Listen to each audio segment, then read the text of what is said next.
कि कौन से डाक मत पत्र किस प्रत्याशी को कितने मिले हैं। फिलहाल जो है अभी उनकी गिनती 52 सीटों के रुझान बताए जा रहे हैं और उसमें राजधानी रायपुर का एक भी रुझान शामिल नहीं है। आपकी जानकारी के अनुसार ये रायपुर में टीम काम वाम ठीक से नहीं कर रही है क्या, जो मतगणना का काम कर रही है?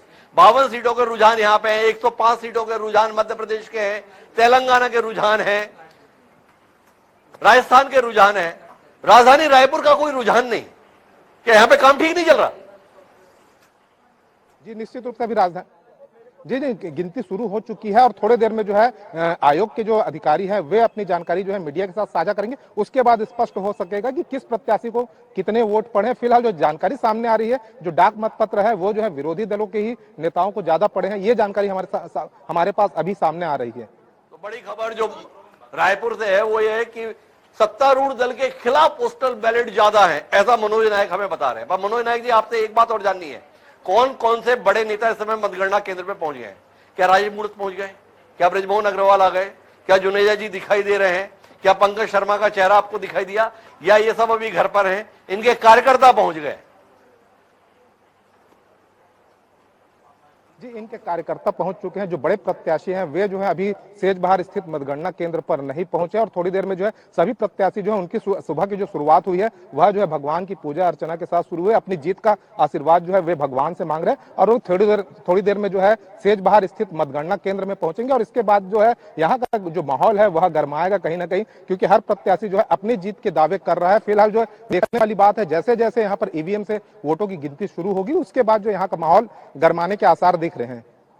जी धन्यवाद मनोज जी हमारे साथ जुड़ने के लिए। तो ये थे मनोज नायक जी जो बता रहे हैं कि कार्यकर्ता पहुंच गए, मतगणना का काम चल रहा है। प्रारंभिक रुझान राजधानी रायपुर के संदर्भ में वोटों की शक्ल में अभी तक नहीं आए हैं। एक अपुष्ट जानकारी उनके पास ये कि अधिकांश पोस्टल बैलेट सत्तारूढ़ दल के खिलाफ है, लेकिन उनका अंतिम अंक क्या है ये जानकारी में नहीं है। जहां तक बात है छत्तीसगढ़ की 53 सीटों के संदर्भ में रुझान बताए जा रहे हैं।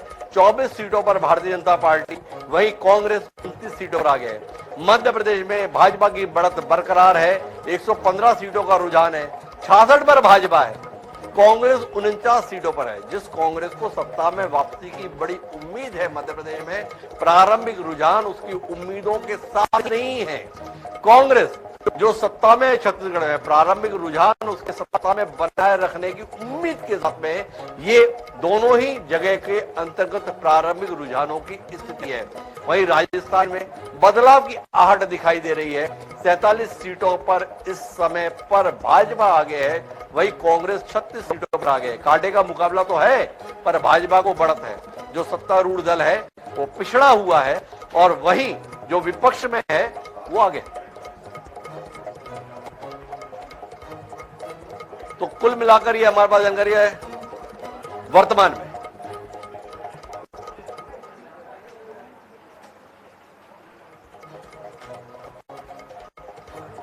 पत्र की गिनती शुरू हो चुकी है और खाद्य मंत्री अमरजीत भगत भी स्ट्रांग रूम में यहाँ पर पहुंचे हुए हैं। आप देख रहे हैं मेरे साथ एक खड़े हैं, इन्हें जो सुरक्षा कर्मी यहाँ के हैं वो उन्होंने इन्हें यहाँ पर रोक दिया है। जान लेते हैं सर क्या कारण है कि आपको यहाँ पर रोक दिया गया, अंदर जाने नहीं दिया? चलिए जो एक नियम सबके लिए बनता है और नियम अगर बनाया गया है कि कैंडिडेट या उनका एजेंट रहेगा तो हमारा एजेंट पहले से अंदर है, हम आए हैं तो हमको अभी रोक दिया गया कि दोनों में से एक रहेंगे।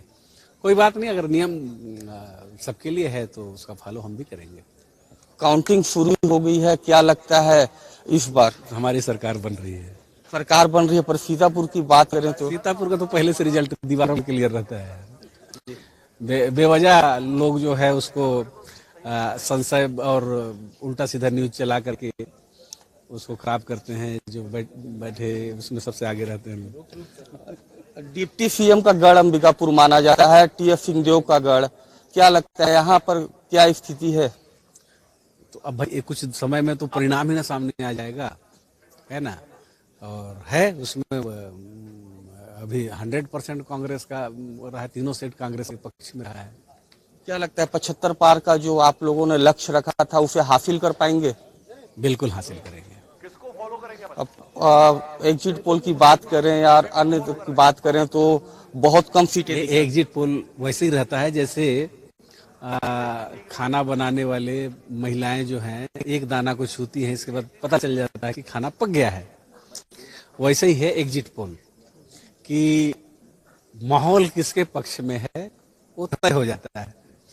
तो ये हमारे साथ खाद्य मंत्री अमरजीत भगत हैं, स्ट्रांग रूम पहुंचे हुए हैं।